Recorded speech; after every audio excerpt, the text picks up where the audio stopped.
Всем привет и добро пожаловать на подкаст «Руссошественники». Сегодня мы поговорим о самских языках в России. Сегодняшний гость является кильдинским самом. Добро пожаловать, Роман Яковлев. Здравствуйте, спасибо, что пригласили меня на эту беседу, на это интервью. Будет очень приятно сегодня рассказать все, что я знаю о самских языках в России. Да. И, сначала расскажите немножко о самских языках и о самских народах в России. Сколько существует носителей? Где они проживают? Так, значит, на территории Российской Федерации по статистике живет около 2000 самов, кольских самов. Из них носителями языка, по, опять же, официальным данным, является 200-300 человек. То есть большинство носителей языка, они сосредоточены в селе Лавозеро. Село Лавозеро, оно, в принципе, в 70-х годах было создано как центр компактного проживания, куда свозили кольских самов со всего полуострова в одно место. И, соответственно, вот именно в селе Лавозере исторически так получилось, что проживает самое большое количество носителей кильдинского самского языка. А вы самый кильдинский сам. Кильдинский самский язык является вашим родным языком, да? Нет, к сожалению, он не является моим родным языком. Мой родной язык, мой native language, это русский язык, получается. То есть я всю жизнь учился на русском языке, получал образование на русском языке. Кильдинским самским я увлекся 2 года назад и стал его изучать. То есть до этого я его не знал. Мой дедушка, наоборот, у него родной язык был самский язык, а на русском языке он уже, соответственно, получал образование потом. И когда он писал на русском языке, я видел у него там, например, ошибки в падежах были. Так вот он в самском языке родительный, винительный падеж путал. То есть вот в русском языке это у него тоже было. Но для меня родной язык все-таки русский. А кильдинским я увлекся неожиданно для себя и стал изучать его. Да. А что вас вдохновило изучать этот язык? Я даже не могу сказать, что меня что-то вдохновило. Получается, до 17 года я вообще не интересовался самскими языками, не интересовался самской культурой, не интересовался своими корнями. А потом так получилось, что я уволился с прекрасной работы и поехал изучать самский язык в школу Кейна в Норвегию. Вот я 4 месяца там прожил, поизучал северо-самский язык. И причем, когда я туда ехал, я ни слова по-самски не знал, ни по северо-самски, ни по-кильдински самски. У меня вообще представления даже не было о самских языках. Вот в 2017 году я, получается, 4 месяца там отучился, вернулся обратно в Лавозеро. Больше года вообще к языкам не возвращался. И вот когда начался карантин, у меня образовалось очень много свободного времени. И я неожиданно себя увлекся уже кильдинским самским. А почему я им увлекся? Наверное, я захотел написать стихотворение. Я пишу стихи, пишу музыку. И мне захотелось написать стихотворение на самском языке, потому что я много стихов пишу про природу. А природа, на мой взгляд, ее интереснее описать, например, из-под самского языка. Я ради этого для себя решил немного поизучать язык, чтобы написать какое-то простое стихотворение. Открыв словарик, я понял, что у нас нет нормально написанной грамматики, нет нормальных даже грамматических таблиц. Меня это очень удивило, и я решил потихоньку это делать самостоятельно. Вот, получается, я где-то за год плотной работы каждодневной я язык очень хорошо изучил, освоил, полностью просклонял, простригал все существительные, глаголы, всю грамматику изучил. Сейчас занимаюсь описанием грамматики кильдинского языка. То есть у меня это все-таки была связь с родом, с корнями, наверное, в какой-то момент понял внутри себя, кто я, что, и мне стало очень интересно. И я понял, что мы окружающий мир познаем через язык, который мы знаем. То есть язык, на котором мы говорим, это очень важная вещь. И окружающий мир познается через язык. И неожиданно для себя я открыл, что когда я изучаю самский язык, у меня мир как-то он по-другому начинает открываться для меня, ощущаться через самские языки. А вы говорите по-самски. Вы часто разговариваете на Нет, самском? к сожалению, нет. Очень редко, очень мало с кем можно поговорить. В основном это люди в годах, уже взрослые люди. У многих отличаются говоры самского языка. И как бы я много пишу сейчас на кильдинском, то есть занимаюсь переводами на кильдинский, с кильдинского, работаю с носителями языка. Разговорный язык у меня не очень хороший кильдинский, потому что нужна языковая практика, опять же, самостоятельно тяжело было изучать. А вот всю грамматику, письменность, как раз-таки это можно было изучить самостоятельно, что я и сделал, собственно.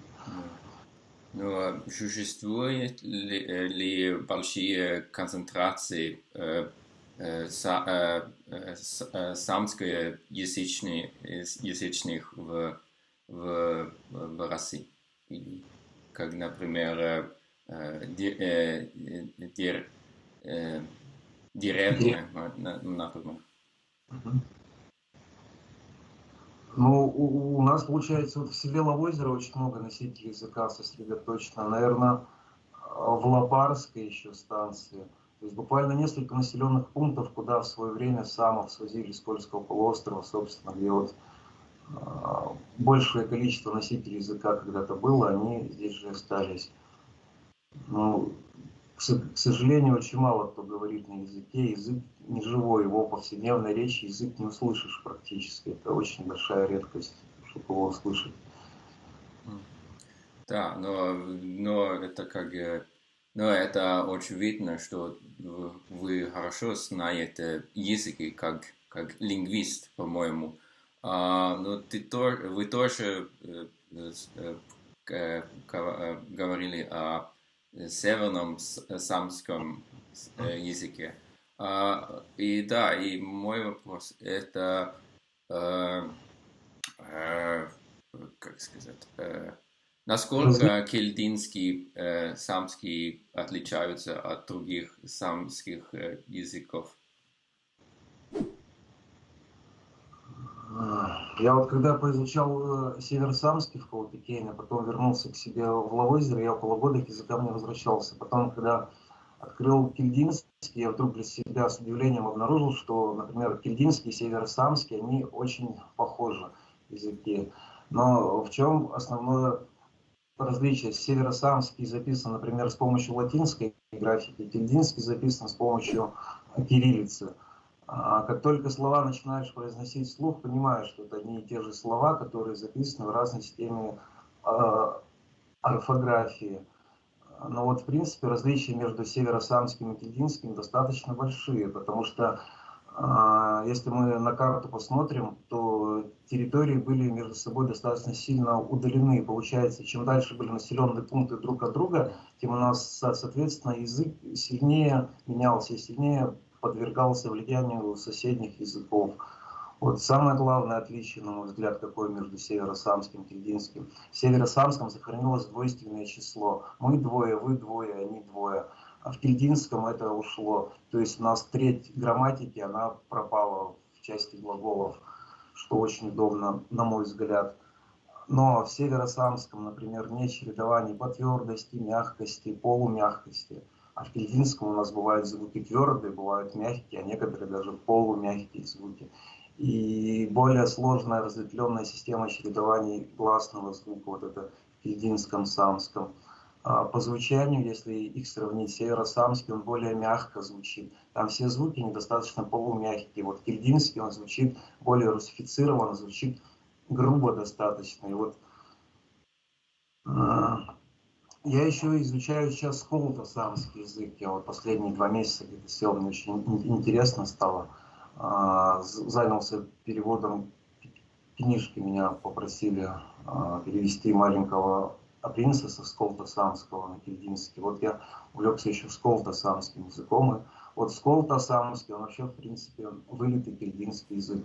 но при записи использована финская орфография в нем. Начинаешь произносить вслух, слова вообще абсолютно одинаковые, вся грамматика одинаковая, окончания у слов одинаковые. Более того, если сейчас что-то не понимаю в грамматике кельдинского, я открываю учебник по сколото-самскому, и там все нахожу для себя ответы. Если ответов нет там, я открываю грамматику финского языка, где, в принципе, тоже все это бьется достаточно сильно между собой. Все падежи, например, и, там, глагольные различные формы.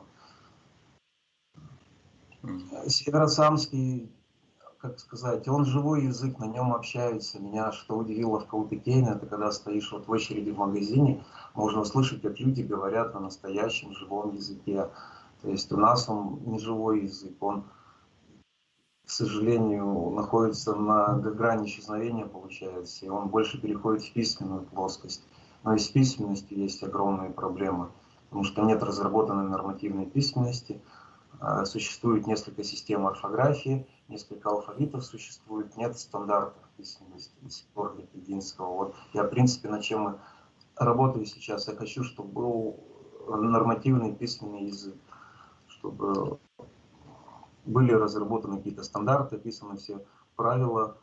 Сейчас, получается, выходит очень много изданий новых, в каждом новом издании используется своя система орфографии, свои дифтонги люди вводят, то есть язык еще сильнее дальше расщепляется, мне это очень нравится, мне хочется, чтобы был как-то письменный один стандарт для языка. Да, с латинскими буквами или с кириллицей. А мне вот, например, разницы особой нету. Я вот сейчас делал словарик где-то на 400 тысяч слов. У меня получается и кириллица там есть, и на латинице он есть. Для латиницы есть разработанные алгоритмы, например, преобразования тем же Михаэлем Рислером. Есть алгоритмы от московских лингвистов, чтобы преобразовать кириллицу в латиницу. Но для обучения, на мой взгляд, для чтения латиница гораздо проще, потому что когда ксамский написан с помощью кириллицы, там возникают такие сочетания букв, звуков, которых нет в русском языке. И когда ты читаешь, мозг, глаза спотыкаются об эти сочетания, они кажутся неудобоваримыми, их невозможно прочитать. Но когда побольше с кельдинским работаешь на основе кириллицы, в принципе, сложности все эти уходят. Но для начинающих изучать язык, на мой взгляд, это огромное препятствие, огромная преграда, то, что он записан на кириллице. Потому что как только мы это пишем на латинице, все читается гораздо легче, становится и видно связь, самое главное, с другими славянскими языками, если мы это запишем латиницей. Я так подозреваю, это было специально сделано, запись кириллицы, чтобы тяжелее было взаимодействовать, потому что в СССР существовал железный занавес, был запрещен информационный обмен, любая связь с людьми соседнего государства, хоть это и наши братья, сестры, самы. Я так понимаю, это было сделано искусственно, специально. Потому что если мы углубимся в историю вопроса, в 17 году хотели даже русский язык переводить на латиницу. Когда Ленин пришел к власти, одна из них была из реформ, они сначала просто реформу русского языка сделали, потом хотели перевести его на латиницу, как раз таки для того, чтобы легче взаимодействовать там, с людьми с Польши, с Чехии, это всюду. Но, к сожалению, с приходом власти Сталина вектор сменился, и все эти идеи были утрачены. Более того, для кельдинского, самского в 30-е годы были разработаны учебники в Санкт-Петербурге, в Ленинграде на основе латиницы. Были рабочие группы, был создан единый северный алфавит. Я видел учебники, например, по арифметике для 4 класса на основе латиницы, но затем вся группа разработчиков была расстреляна. То есть начиная с 30-х годов до 70-х, например, самский язык в России, он вообще не изучался, не описывался никем. Потом же, то есть 40 лет был огромный разрыв, в 70-е годы уже стали изучать язык, но письменность тогда сделали на основе русских букв, на основе кириллицы. И до сих пор это, в принципе, не исправлено, хотя это все очень легко переписать, переделать, на мой взгляд. У меня есть вариант словаря как с кириллицей, так и с латиницей. Мне разницы нет писать на чем. Можно писать хоть палочками, хоть иероглифами записывать. Это же, в принципе, способ записи звука на письме. Это как бы, это не сам язык все-таки. Да, это просто алфавит, можно сказать. Это, Да, да, на любой алфавит я как музыкант очень хорошо понимаю, что можно там написать до диез, можно ре бемоль написать, оно по-разному записать можно. М, Можно нотами, можно буквами там писать. То есть да. это кодировка всего лишь на письме, то есть это не критичные вещи. М.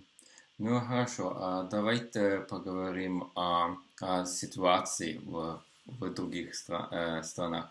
А, Чем отличаются ситуация или самские народы, которые проживают в России, от самских народов в других северных странах, как Норвегии, Швеции и Финляндии? Но принципиально мы ничем не отличаемся, мы по сути один народ, но мы живем в разных странах. Это уникальная ситуация, то есть самый трансграничный народ, живущий на территории России, Швеции, Норвегии, Финляндии. Соответственно, чем мы отличаемся между собой? Мы отличаемся тем, что мы, наверное, живем все-таки в разных условиях все, и на нас оказывало влияние, на нашу историю, культуру, сказать, те условия, в которых мы жили, тот язык, в котором мы жили. То есть сейчас, например, очень заметна разница между польскими самами, норвежскими самами, финскими самами, шведскими самами. То есть все зависит от окружающих условий, мне кажется, в которых живут. Но вот если мы возьмем, например, сравним, допустим, самов из России, самов из других стран, вот на мой взгляд, в других странах все-таки более лучшая поддержка идет вообще самов со стороны государства. Это как в части культуры, как в части языка, в части различных мероприятий. То есть ощущается поддержка, она есть. Вот. А в России я не могу сказать, что нас кто-то сильно поддерживает как-то. То есть все вещи, что я занимаюсь, все что вещи я делаю их на своем энтузиазме, по сути, полностью. Это все языковые, все музыкальные. Мои вещи это без какой-то поддержки чьей-то проходят, по большому счету. Отличается еще чем?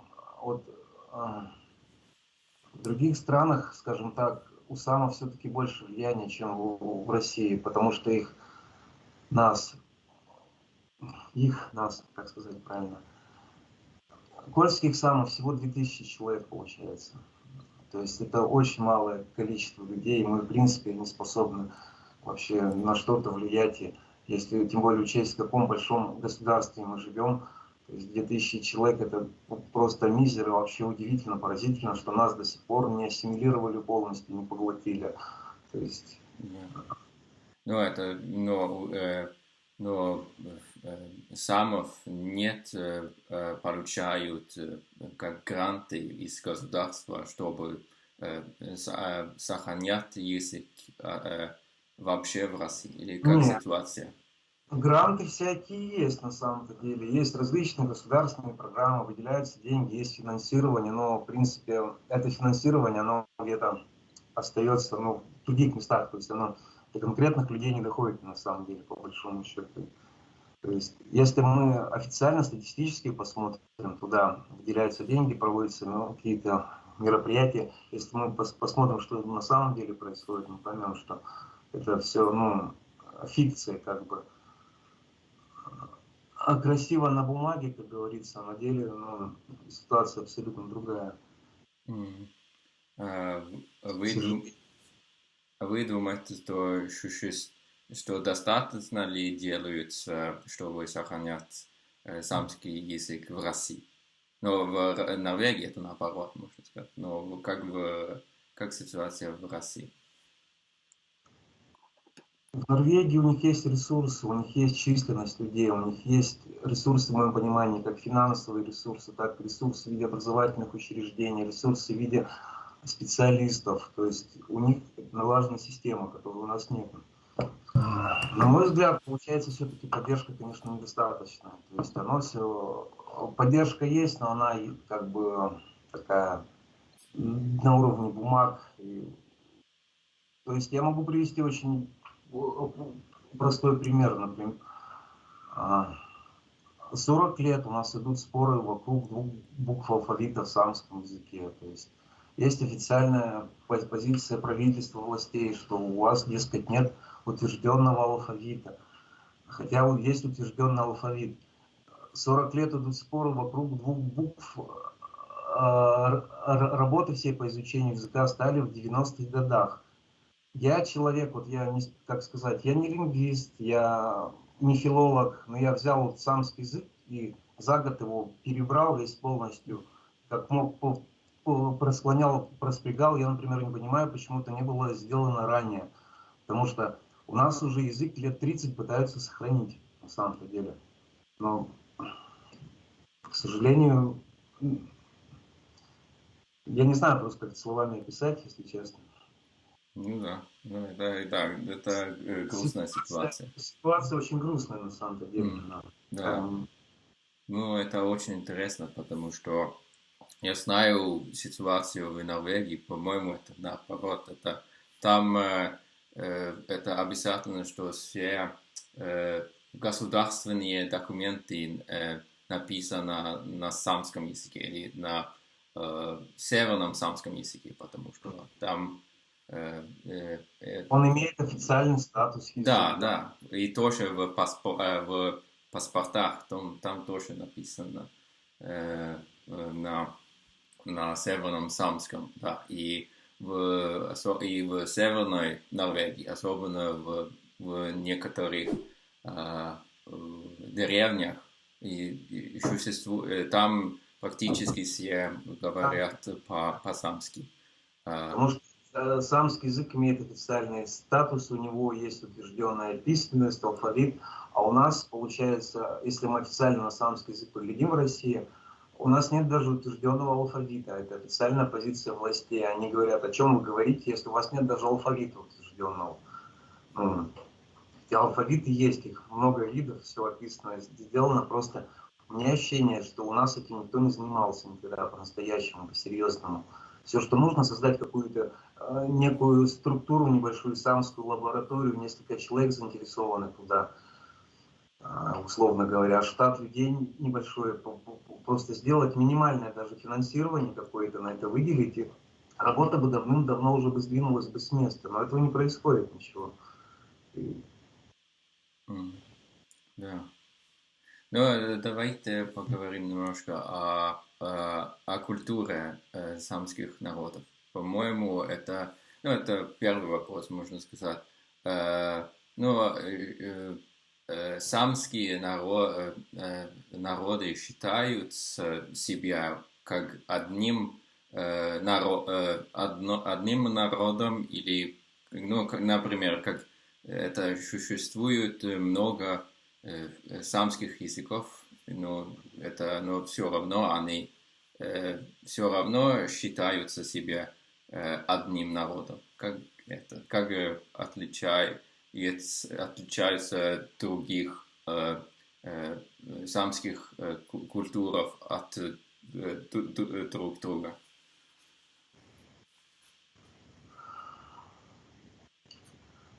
Ну, я вообще сказал, несмотря на то, что сам это один народ, внутри самов, мне кажется, никогда не было ощущения, что мы все один народ, потому что все время жили очень разрозненно, мы все по разным населенным пунктам, был очень слабый информационный обмен, и долгое время, в принципе, не было вообще ощущения, что это какая-то одна нация, один народ. И вот, к сожалению, до сих пор, наверное, вот это сохранилось, скажем так, родовая система, принадлежность к роду, то есть есть наш род, есть их род. И я не могу сказать, что всех среди самов есть ощущение, что мы один народ, но это очень важное чувство, и нужно, я считаю, в себе его где-то внутри искать, потому что на самом деле мы один народ, разделенный по частям, по различным причинам. То есть вот какие, например, различия в культуре? Одно из самых главных различий, я бы сказал, это, например, национальный костюм. Потому что национальные костюмы польских самов, национальные костюмы севера самов, они отличаются. Или возьмем мы шведских самов, если костюмы. еще одно из культурных различий, на мой взгляд, это национальные песни, национальная музыка. То есть если у севера самов это юйки, то, например, у польских самов это лыжды. То есть это немного другое музыкальное произведение, скажем так, по своей форме. Но культура в целом самов, она одна и та же. Она без разницы, мы находимся на территории Норвегии или России. Есть какие-то различия во внешнем виде, но культура, она одна, в принципе. Да. Единственное, что вся культура, в принципе, весь народ, он, опять же, зыблется, строится вокруг языка. И получается, если у них язык сохранился лучшего нашего, то и культура, соответственно, сохранилась лучше нашей. Различные традиции, обычаи. У нас, к сожалению, многие вещи утрачиваются. В том числе по причине того, что мы теряем свой язык. А вместе с языком мы теряем и корни, и культуру, и все остальное. Самоидентификацию мы теряем, мы стираемся, по сути, когда у нас пропадает язык. Все сами, все, все народы самых занимаются оленоловством. Оленеводством. Ну да, у нас, я не знаю по поводу всех прям самов, потому что исторически, если мы посмотрим, оленеводство стало традиционным где-то в веке 15. То есть до этого оленеводства традиционным не было. Было рыболовство, например.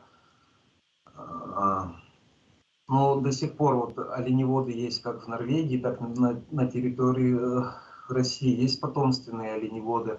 То есть это очень такой пласт уникальных знаний, который передается вот от знающего человека новому человеку. То есть об этом невозможно нигде прочитать, ни в каких книгах. То есть это и до сих пор эти вещи, они существуют, но, к сожалению, среди молодежи все меньше желающих вообще идти в оленеводство, потому что это очень изнуряющий, тяжелый труд. Опять же, со стороны государства нашего это никак сильно не поддерживается, не финансируется. То есть это должно быть призвание такое, это должно быть состояние души, хотеть быть оленеводом. Потому что с точки зрения финансов это вообще не окупается, не интересно никак. Это люди просто жертвуют свою жизнь, но на работу в тундре, потому что им это интересно, они получают от этого удовольствие, скажем так. Но сильной поддержки никакой этого тоже нету.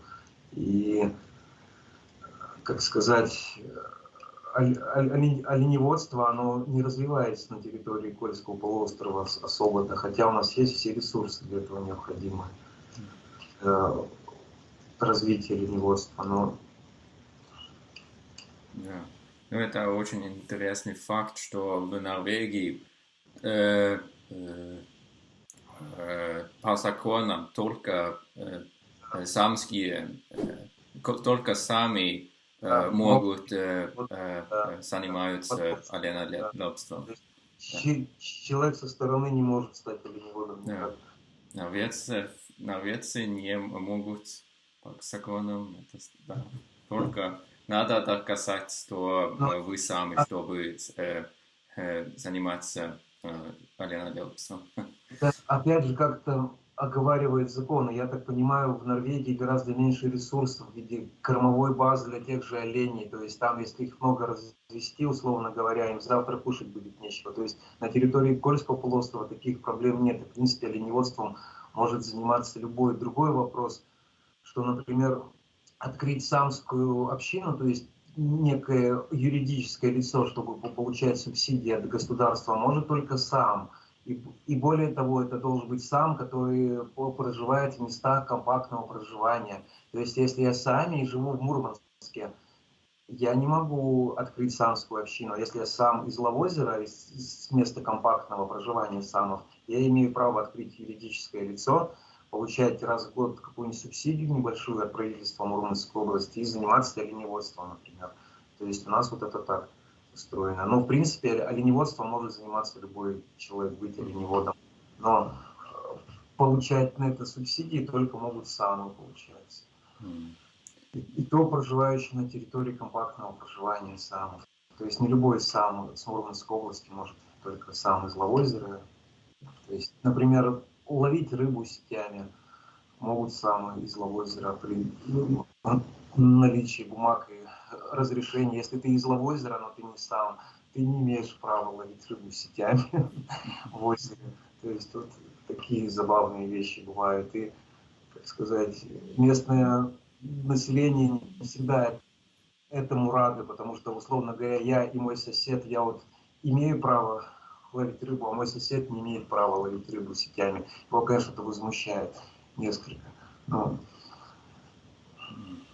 есть такие вот интересные свои моменты, скажем так. Да, интересно. Оленеводство, оно, я бы сказал, отходит, оно становится все менее популярным, оленеводство, потому что это очень тяжелый труд вообще. Вот. Традиционный образ жизни сейчас, казалось бы, сейчас есть все современные технологии, чего бы не жить в тундре в той же самой, но, к сожалению, из тундры все люди поуезжали уже. Сейчас очень, очень мало желающих вернуться обратно жить в тундру. Кто это уже не хочет. Возвращаться к корням своим, скажем так, жить в Куваксе, говорить на самском, пасти оленей, уже не всем хочется. Да, очень интересно. А где можно изучать самские языки в России? Существует ли, можно или нет? Ну, во-первых, у нас самский язык преподается в Институте народов Севера, это институт Герцена, Санкт-Петербург. Но я, насколько знаю, я просто общаюсь с людьми там, работающими, преподающими. У них нет нормальных дидактических материалов, у них нет нормальной описанной грамматики. То есть язык преподается, но они мне сами пишут честно, что вы, говорит, знаете больше нас, у вас, говорит, больше информации, материалов, чем у нас. Потом, где еще можно поизучать киргизский? В Лавозере есть курсы у нас языковые, ведет Антонина Антонова при Национальном культурном центре. Но курсы там, я так понимаю, не очень сильно регулярные, то есть не поставлены на систему. Были у нас онлайн-курсы в том году, преподавала Нина Елисеевна Афанасьева, вот я принимал участие. Около года у нас были курсы с носителем языка по интернету. То есть она нас учила говорить, ставила произношение нам, учила читать. И бабушке уже очень много лет, но она до сих пор вот носитель языка, и она старается язык закрепить, скажем так, среди других людей. В школах у нас самский не преподается, в детских садах он не преподается, нет учебников разработанных как таковых. В чем основная проблема, что преподавать язык должна быть система преподавания. То есть это как мы идем в спортзал, у нас вот есть комплекс упражнений, выполняя которых мы на выходе там получаем какие-то мышцы. У нас нет системы для киргизского языка, условно говоря, разработанных дидактических, нормальных грамматических материалов. То есть нету алгоритма обучения, в моем понимании. То есть сначала мы обучаем этому, на выходе у нас человек, говорящий на самском языке. У нас, в принципе, нет самой этой системы образования, и все курсы, что, в принципе, вот энтузиасты, люди пытались сами как-то делать, они достаточно бессистемные, вот эти курсы, к сожалению. Я в этом году тоже вел курсы, делал. Мы с ребятами, кому это было интересно, нашли помещение, собирались несколько месяцев. Я им рассказывал грамматику полностью, как я ее понял, разобрал. Создавал свои материалы, простенькие таблички, самые бытовые слова. То есть я хотел, чтобы язык на бытовом уровне у нас между ребятами был, чтобы мы спокойно могли созвониться по телефону и, не опасаясь, что кто-то нас поймет, спокойно обсудить какие-то вещи там элементарные. То есть для конфиденциальности это очень удобно, вот, знать свой язык, потому что его больше никто не знает. Да. Ну вот, курсы мы свои вели, вот и думаем их опять потом возобновить, наверное. Да. Но я поставлю ссылки этих курсов или какие-нибудь сайтов самских языков. Да. И еще я знаю, что сейчас киргизский самский язык собираются преподавать в университете Финляндии, по-моему, Восточный университет, если я не путаю.